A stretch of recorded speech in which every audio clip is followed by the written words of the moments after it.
Hi everyone, my name is Mr. Watson, and in this video I'm going to be giving you a brief overview and a little bit of context about the poem Ozymandias by Percy Shelley. Now this poem is part of AQA's GCSE English Literature Power and Conflict syllabus. The poem tells of a traveller who discovers a broken, decaying statue in the middle of the desert. So who exactly was Ozymandias? I should point out that this name is also sometimes pronounced as Ozymandias, which is actually how I tend to pronounce it. Whether that's right or wrong, I don't really know, but anyway, Ozymandias was a Greek name for the Egyptian pharaoh Ramesses II. Shelley began writing his poem in 1817, soon after the British Museum's acquisition of a large fragment of a statue of Ramesses II from the 13th century BC. The 7.25-ton fragment of the statue's head and torso had been taken from a temple in Thebes, in Egypt. Shelley wrote the poem in a friendly competition with his friend and fellow poet Horace Smith, who also wrote a sonnet on the same topic with the very same title. Smith's poem was first published in the Examiner a few weeks after Shelley's sonnet. Both poems explore the fate of history and the ravages of time. That all prominent figures and the empires that they build are impermanent, and their legacies fated to decay and oblivion.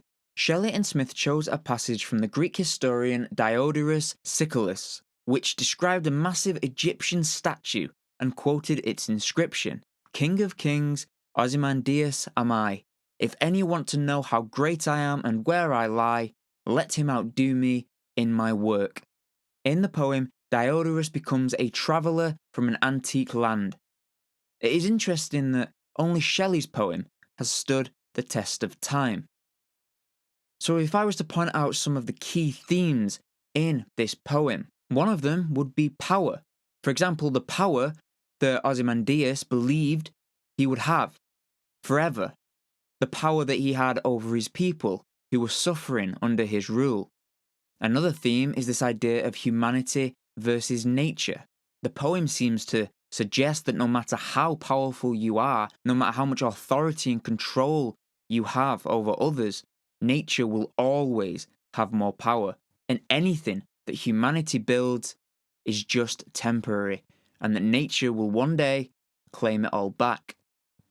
Another key theme is fear, the fear of the people who were being ruled by Ozymandias, fueled by his cruelty and lack of empathy. Fear also links to Ozymandias being afraid of losing his power.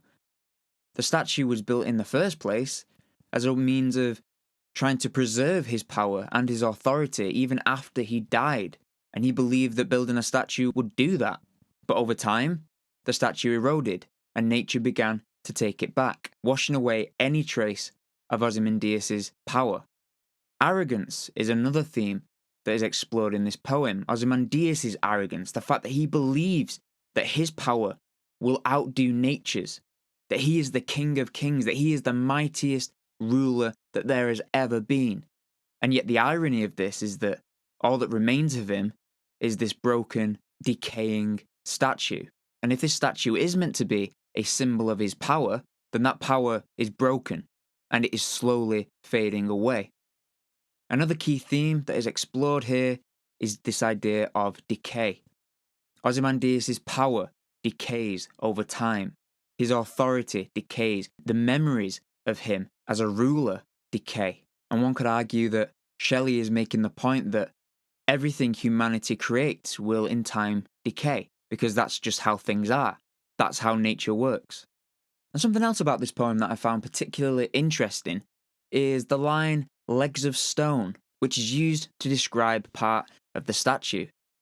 Now this could be a play on the phrase "feet of clay," which is an expression deriving from a very apt biblical reference. So the line "feet of clay" is an expression now commonly used to refer to a weakness or a character flaw, especially in people of prominence. The phrase derives from the interpretation of the dream of the king of Babylon by the prophet Daniel as recounted in the book of Daniel. And there is an extract from this on the right hand side here. I'll read this extract to you. and see if you can make any connections or links with the poem. Your Majesty looked, and there before you stood a large statue, an enormous, dazzling statue, awesome in appearance. The head of the statue was made of pure gold, its chest and arms of silver, its belly and thighs of bronze, its legs of iron, its feet partly of iron and partly of baked clay. Just as you saw that the feet and toes were partly of baked clay and partly of iron, so this will be a divided kingdom. Yet it will have some of the strength of iron in it, even as you saw iron mixed with clay. As the toes were partly iron and partly clay, so this kingdom will be partly strong and partly brittle. And just as you saw the iron mixed with baked clay, so the people will be a mixture and will not remain united, any more than iron mixes with clay. Okay, that's all for this video. I hope you found it useful. If you did, feel free to leave a comment and also to like the video, and why not subscribe if you haven't already so that you never miss a video from me. Thank you as always for watching, and I hope to see you next time. Bye for now.